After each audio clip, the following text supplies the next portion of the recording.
Voilà. Maintenant, écrire des textes, oui.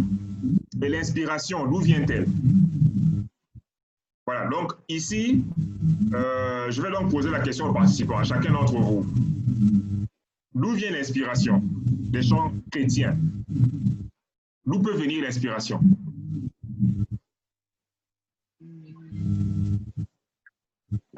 Moi, je dirais que l'inspiration vient de Dieu, en fait.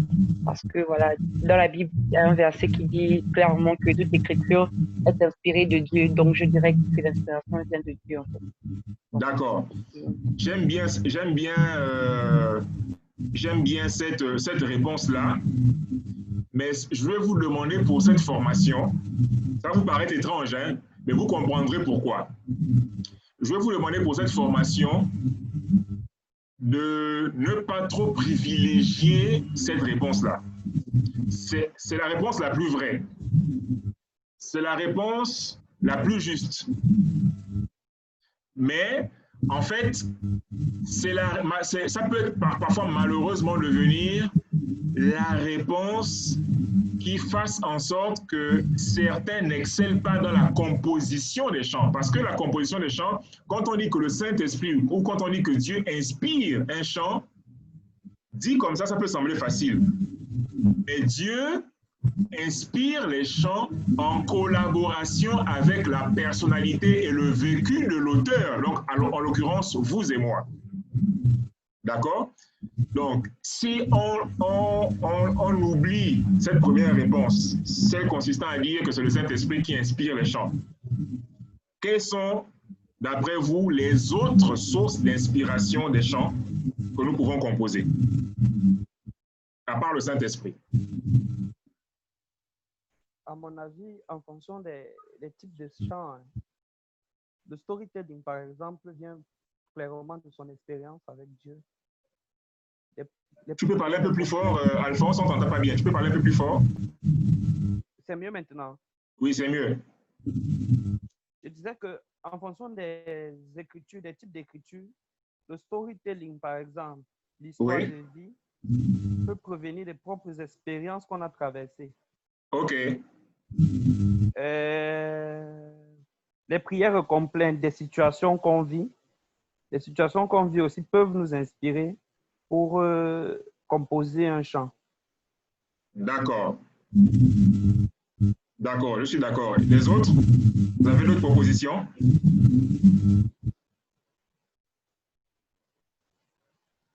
Olivia? Pour moi, c'est la même chose, hein? C'est plus le vécu. D'accord. Pamela, est-ce que tu as réussi à te connecter? Tu es présente sur la liste, mais je ne sais pas, depuis là, tu n'as pas encore entendu. Oui, je suis là. Ah, d'accord, Dieu merci. Qu'est-ce que tu penses? On est déjà tous d'accord que le Saint-Esprit inspire les chants. Ça, vraiment, c'est la base. Hein? Ça, vraiment, on doit se mettre d'accord que c'est comme ça. Mais passons un peu dessus parce que ça peut être plus compliqué que ça. D'accord? Donc, les autres ont déjà proposé. Qu'est-ce que tu penses? Quelles peuvent être nos sources d'inspiration? Un événement? Un événement, oui. Un événement heureux ou malheureux. Oui. D'accord. OK, donc on va un peu avancer, justement. Ce que je dis, ce que je donne comme réponse, ce n'est pas exhaustif. Vous avez donné d'autres réponses qui viendront compléter ce qui est écrit ici. Il y a évidemment le Saint-Esprit. Mais attention, il y a le Saint-Esprit, même quand on dit le Saint-Esprit inspire de plusieurs manières. Hein, parce qu'on dit d'ailleurs que Dieu parle tantôt d'une manière, tantôt d'une autre. Parfois, un événement peut nous parler. Dieu peut nous parler au travers d'un événement. D'accord? C'est toujours le Saint-Esprit qui inspire, mais ce n'est pas une inspiration un peu comme si tu étais assis et puis voilà, ton stylo a commencé à bouger tout seul, tu as commencé à écrire. Non, le Saint-Esprit n'inspire pas comme ça. Donc, le Saint-Esprit peut t'inspirer de façon spontanée. D'accord? Voilà, par exemple, tu étais couché et puis paf, le chant est venu. Le texte est venu. Tu as écrit. Ça arrive. Alors, deuxième source d'inspiration, c'est ce qu'on appelle le poids de l'écoute. Le poids de l'écoute, c'est l'expérience que tu as acquise après avoir écouté des chants, hein, des gens ou des chants que tu as aimés. Chacun d'entre nous a un certain background musical, a une certaine expérience musicale, et à force d'écouter certains chants, certains artistes, certains chantent, je pense qu'il y a des mécanismes de créativité qui se sont créés en nous, d'accord, et qui aussi nous ont poussés à écrire. Est-ce que vous voyez? Voilà. Donc, généralement, quand on écoute d'autres personnes chanter, des personnes qu'on aime bien, inconsciemment, on détecte le style d'écriture qu'ils ont et on essaie de le reproduire en faisant notre chant à nous. Voilà pourquoi parfois vous allez constater qu'il y a certains chants qui se ressemblent. Je ne sais pas si vous avez déjà remarqué ça. Il y a certains cantiques qui se ressemblent.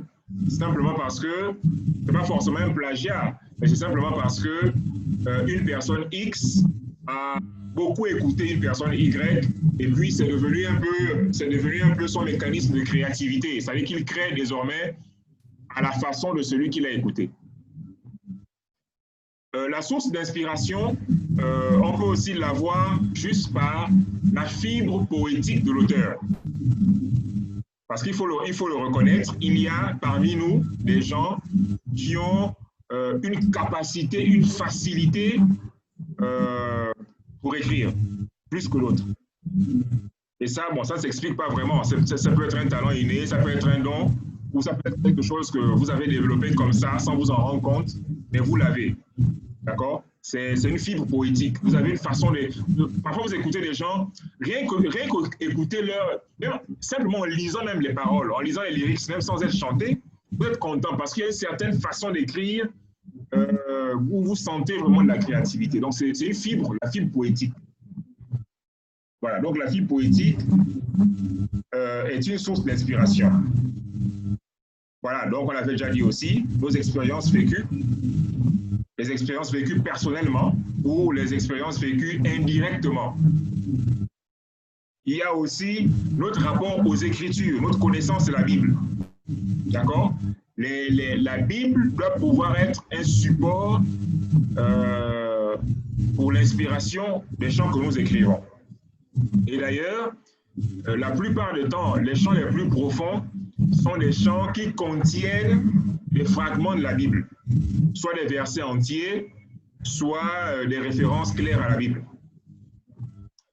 Et enfin, et parfois malheureusement, nos chants sont inspirés de ce qu'on appelle la théologie populaire, c'est-à-dire ce que les gens conçoivent du christianisme ou ce que les gens conçoivent de Dieu, mais qui n'est pas toujours vrai. Hein? Il y a des chants comme ça, qui sont issus des prédications en vogue, mais parfois ces prédications en vogue ne sont pas vraiment bibliques. Pourtant, ça inspire certains chants. Hein? Il y a certains chants dont je tais le nom. On sent clairement que c'est de la théologie populaire. C'est pas vraiment quelque chose de creusé, c'est pas vraiment quelque chose de réfléchi, c'est pas quelque chose de... On ne sent pas d'élaboration là-dedans. C'est juste quelque chose qui est venu comme ça en fonction de ce qu'on écoute tous les jours à l'église. Hein, bon, ils ont échoué. Ils ont échoué. On t'a dit que ça c'est les chants, ça c'est la théologie populaire. On ne réfléchit pas trop là-dessus. Ça c'est les choses, c'est venu comme ça. J'imagine même que bon, peut-être qu'ils étaient lors d'une retraite ou un truc comme ça, et puis bon, 2 ou 3 ont commencé à chanter, et puis après on s'est rendu compte que bon, au fait, ça passe bien, et puis bon, c'est devenu un chant, on l'a enregistré, on est allé en studio, etc. Mais ce n'est pas forcément de très bonnes sources d'inspiration. OK. Alors, maintenant, rentrons dans le vif du sujet. Les conseils, quelques conseils d'écriture pour chaque partie du chant. Comment écrire de façon pratique un chant? Quels sont les conseils, quelles sont les techniques, quels sont les préalables que nous devons avoir avant de pouvoir écrire un chant? Maintenant, il faut dire d'emblée que pour certaines personnes, elles écrivent des chants en appliquant tout ce qu'on va dire là, mais sans sans forcément y avoir pensé, parce que pour elles, c'est devenu naturel. D'accord? À force d'avoir écouté certains chants, elles ont développé une facilité d'écriture qui pourtant respecte les standards d'écriture. Parce que si jamais il fallait apprendre à écrire un chant, il y a quand même des façons d'apprendre à écrire un chant. Voilà, déjà une des choses qu'il faut savoir, c'est qu'un chant peut comprendre à peu près 5 parties. Pas toujours, mais souvent vous avez 5 parties. Donc une intro, vous avez des couplets, vous avez un pont ou plusieurs ponts, ce qu'on appelle des ponts, on le verra plus loin, et vous avez un ou plusieurs refrains. Et rarement, parfois vous avez ce qu'on appelle une outro ou bien une sortie, la fin du chant, la conclusion du chant. Voilà, maintenant comment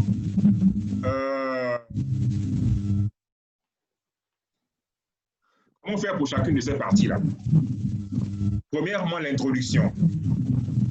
L'intro, c'est le début du chant. D'accord? C'est la partie du chant qui annonce le contenu du chant. Maintenant, comme conseil pratique, attention. Il y a certains chants qui, à mon sens, ne sont pas très écoutables parce que l'intro est trop longue. D'accord? Généralement, une introduction de chant ne doit pas dépasser 4 à 8 mesures. 4 à 8 mesures. Je m'explique. Si par exemple le chant est à 4 temps, on essaie les temps, non? 1, 2, 3, 4. 1, 2, 3, 4. C'est ça qu'on appelle une mesure. Donc une mesure, c'est un chant à 4 temps. Une mesure, ça correspond aux 4 temps. 1, 2, 3, 4, ça fait une mesure. 1, 2, 3, 4, ça fait 2 mesures. Donc, une bonne intro ne doit pas être trop longue, ne doit pas dépasser 4 à 8 mesures.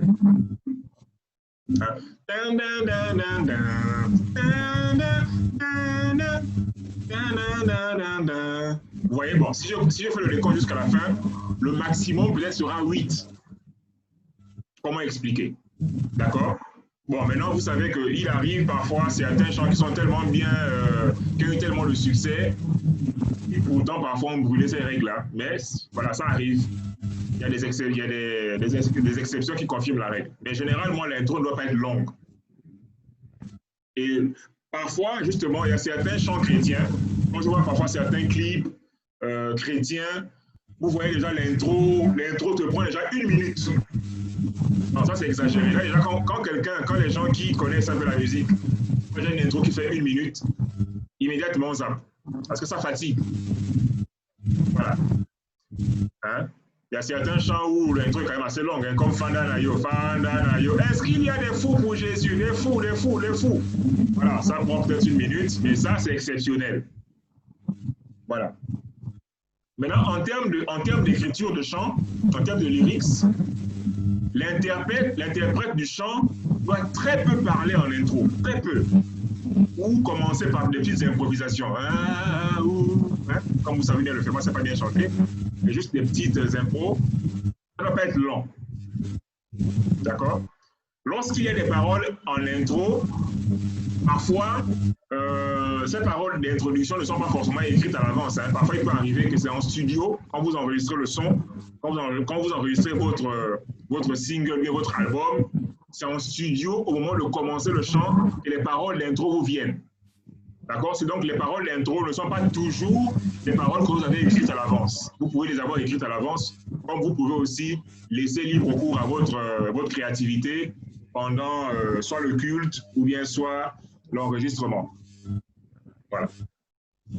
Donc, je disais déjà qu'une intro longue et brouillonne peut décourager une bonne écoute, hein, alors qu'une bonne intro va favoriser une écoute attentive du chant. Donc, plus l'intro est bien faite, plus ça va favoriser que la personne cherche à écouter ce qui va suivre. Voilà.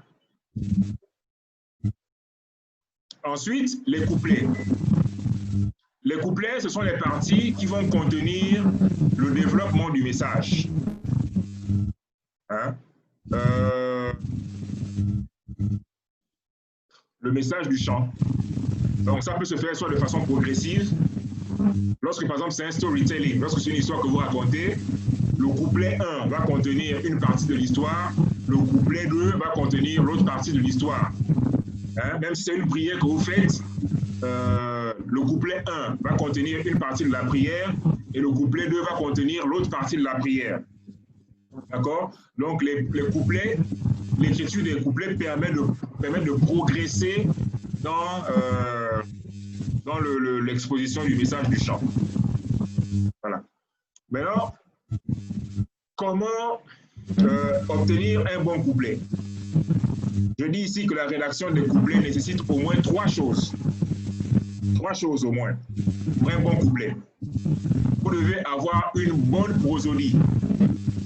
Quand vous écrivez, quelque part, vous devez déjà un peu imaginer comment ça va se chanter. Parce que il peut arriver qu'il y ait des gens qui arrivent à écrire des textes, mais qui par la suite n'arrivent même pas à chanter dessus. Parce que par la suite, pour respecter la mesure et autres, ça devient difficile. D'accord? Donc, quand vous écrivez, vous devez déjà pouvoir imaginer comment votre façon d'écrire va influencer votre prosodie, c'est-à-dire votre façon de chanter, votre façon de rythmer les mots, les phrases, les intonations. D'accord? Quelles sont les parties sur lesquelles vous allez monter? Quelles sont les parties sur lesquelles vous allez redescendre? Donc, en écrivant, vous devez déjà avoir à l'esprit la prosodie du chant, hein, quand c'est possible. Ensuite, en écrivant le couplet, vous devez veiller à ce que le texte ait une certaine pertinence, c'est-à-dire que le texte, le contenu du texte, du couplet, doit pouvoir interpeller n'importe qui qu'il soit. Ça doit être pertinent, mais aussi ça doit être profond. Parce que voilà les choses qui marquent un chant qui se fait écouter partout. Lorsqu'un chant est pertinent et profond, obligatoirement, c'est un chant qui sera écouté par le plus grand nombre. Voilà. Et enfin, vous avez une bonne utilisation de l'art des figures de style, hein, des phonèmes, avec la versification, mais aussi veiller à un bon équilibre dans la taille des couplets. La taille des couplets. Parce que le couplet, c'est quoi? Un couplet, c'est un ensemble de vers. D'accord? Si par exemple, votre premier couplet a 8 vers, vous devez veiller à ce que votre second couplet ait aussi 8 vers, hein, pour conserver l'équilibre dans les couplets. Parce que sinon, vous aurez un couplet de 8 vers, un autre couplet de 12 vers, un autre couplet de 15 vers.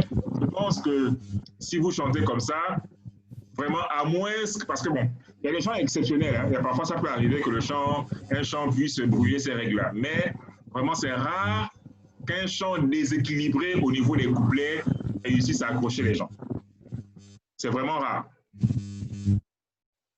Voilà, c'est pour ce qui concerne les couplets.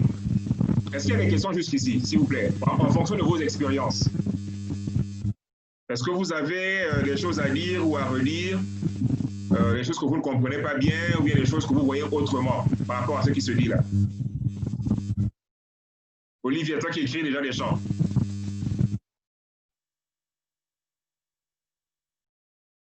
Oui, je voulais savoir par rapport à l'intro. Oui. Est-ce qu'il s'agit simplement de la musique ou est-ce que l'intro peut être, je ne sais pas, des paroles chantées? Il s'agit de quoi exactement? Musique ou paroles? D'accord. Bonne question. En fait, l'intro, c'est les deux. L'intro, parfois, ne contient que de la musique. Vous avez des intros, par exemple, ça c'est l'intro, ce n'est que de la musique. Maintenant, vous avez des intros où il y a de la musique et des paroles, mais des paroles très courtes. Parfois, c'est des petites phrases que l'auteur jette comme ça, ou bien c'est juste parfois des ouh, hein, comme vous savez le faire là, voilà. C'est généralement ça les intros. Ça ne doit pas être long. Ok, merci. D'accord. Elisabeth, toi qui écris aussi. Allô? Oui, allô? Oui. Tu as quelque chose à dire par rapport à ça? Couplet, intro? Non, non, non, parce que bon, on va dire quoi, je n'écris pas encore en fait, c'est-à-dire je n'ai pas encore eu cette occasion-là d'écrire. Ah, d'accord. D'accord. OK. Voilà, donc pour l'instant, au niveau de l'intro, vous devez retenir, une des choses que vous devez retenir pour l'intro, c'est que l'intro ne doit pas être longue. Une intro, par définition, ne doit pas être longue. Une intro, c'est de 4 à 8 mesures, au plus. Parfois, ça peut brûler, aller jusqu'à 10 ou 12, mais vraiment, si vous arrivez à 12 mesures dans une intro, ça veut vraiment dire que c'était vraiment une intro accrocheuse, au point où les gens, déjà dans l'intro, sont déjà contents. D'accord? Ça peut arriver, mais évitez les trop longues intros. Voilà. Les couplets, voilà, on a donc dit qu'il faut 3 choses au moins.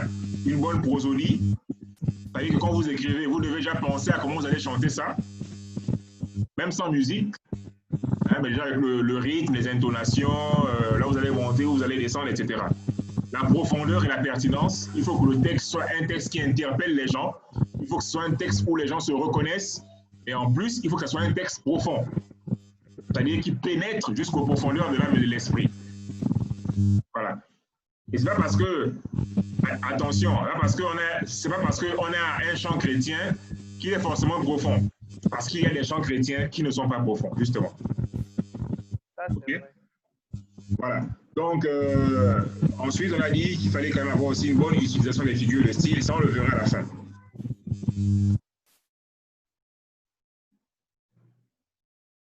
Donc, je dis que ce sont tous ces ingrédients ensemble qui font la qualité d'un couplet. Donc, la bonne prosodie, je dis quoi encore? À part la prosodie, c'était quoi? Voilà, la profondeur, la pertinence et les figures de style. Généralement, quand il manque l'un de ces éléments, parfois, pas toujours, hein, tous les couplets n'ont pas toujours ces 3 éléments ensemble.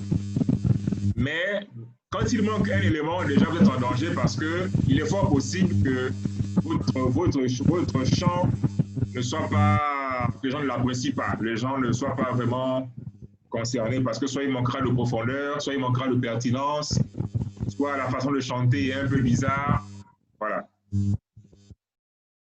Donc je dis ici aussi qu'il faut éviter de servir des couplets réchauffés. Qu'est-ce que j'entends par couplet réchauffé? Les couplets réchauffés, ce sont des couplets qui donnent l'impression que vous n'avez fait que copier plusieurs paroles de chants qui existent déjà. D'accord? Il y a certaines personnes comme ça, parce que peut-être qu'elles n'ont pas cette facilité-là à écrire des chants. Qu'est-ce qu'elles font? Elles prennent 2 phrases dans un tel chant, 2 autres phrases dans un autre chant, elles essaient un peu de retravailler avec ces mots, et puis bon, voilà, comme il faut faire un album, ça fait un morceau. Ça, c'est vraiment l'une des choses à ne pas faire, et que lorsque vous le faites, vous êtes sûr, surtout si vous avez affaire à des personnes qui ont déjà écouté les chants que vous avez copiés, elles vont se dire que cette personne ne vaut pas grand-chose, quoi, si vous le faites. Donc, évitez de faire ça, de servir réchauffé. Ensuite, le refrain. Le refrain, on va dire que c'est le sommet textuel et émotionnel du chant. Le refrain, c'est le résumé de l'idée principale du chant. Le refrain, c'est le message principal à retenir du chant. Donc, lui aussi, le refrain, il s'écrit en tenant compte des 3 éléments que nous avons cités dans le couplet. Pour le couplet. Donc, on a dit quoi au niveau du couplet? Les 3 éléments, c'est quoi? Une bonne prosodie, pertinence et profondeur, et puis l'utilisation des figures de style. Donc ça aussi, ça peut servir au niveau du refrain. D'accord? Maintenant, en plus de ça, il faut tout faire pour que les paroles du refrain suscitent une certaine montée en puissance émotionnelle. Une certaine montée en puissance émotionnelle. Et aussi une certaine montée en puissance contemplative. Parce que le chant, l'une des fonctions de la musique et du chant, c'est de nous transporter dans une certaine contemplation. En l'occurrence, la contemplation des choses divines. Donc, il faut vraiment veiller à ce que le refrain soit porteur d'une certaine montée en puissance émotionnelle et contemplative. Ça, c'est un point clé dans l'écriture de tout chant. Si vous ratez votre refrain, vous êtes sûr que vous avez raté votre chant. D'accord? Voilà, donc, je dis aussi que si vous n'êtes pas satisfait de votre propre refrain, vous-même et votre équipe, révisez votre refrain autant de fois que nécessaire. D'accord? Tant que ce n'est pas satisfaisant, essayez de revoir ce qui manque en termes de pertinence, ce qui manque en termes de profondeur, etc. Vous devez réécrire jusqu'à ce que ça soit satisfaisant.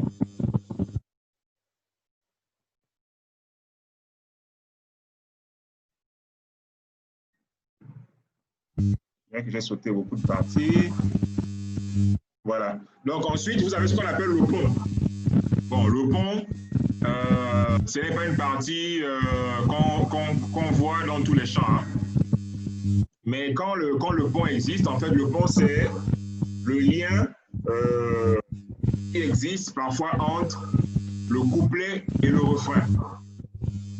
Ou bien parfois entre un refrain et l'autre, et la répétition de ce refrain pour la fin du chant. Donc parfois, avant de faire le dernier refrain pour la fin du chant, on fait ce qu'on appelle un pont.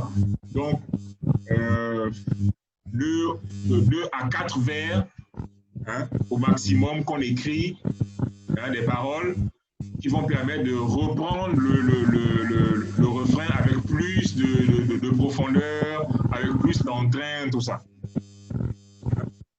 Je prends un exemple. Dans le chant Prends mes ambitions, vous le connaissez, de Olivier Choa. Vous connaissez? Oui, oui. Oui, oui. D'accord. Avant le refrain, il dit toujours quelle joie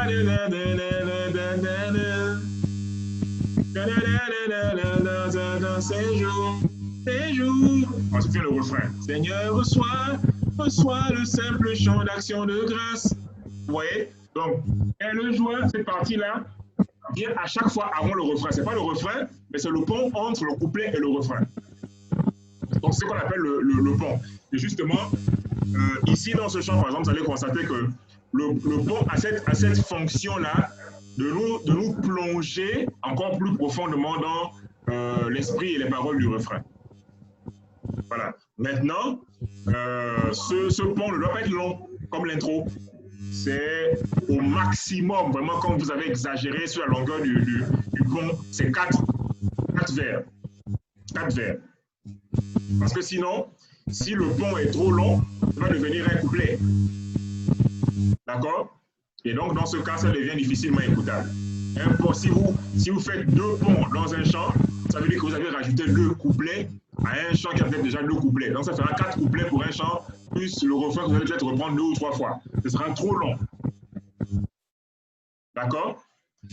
Ensuite, vous avez l'outro. L'outro, c'est aussi une partie qui n'est pas toujours présente dans les chants. C'est la sortie du chant. Ça, généralement, vous allez rencontrer les outros dans des styles tels que le rap, le hip-hop, le R&B. Parfois, ils ont des petites parties, hein, des petites séquences comme ça, comme une intro, mais à la fin, sortir du chant. D'accord? Donc, c'est une descente, je dis ici, c'est une descente en douceur du chant pour marquer la fin.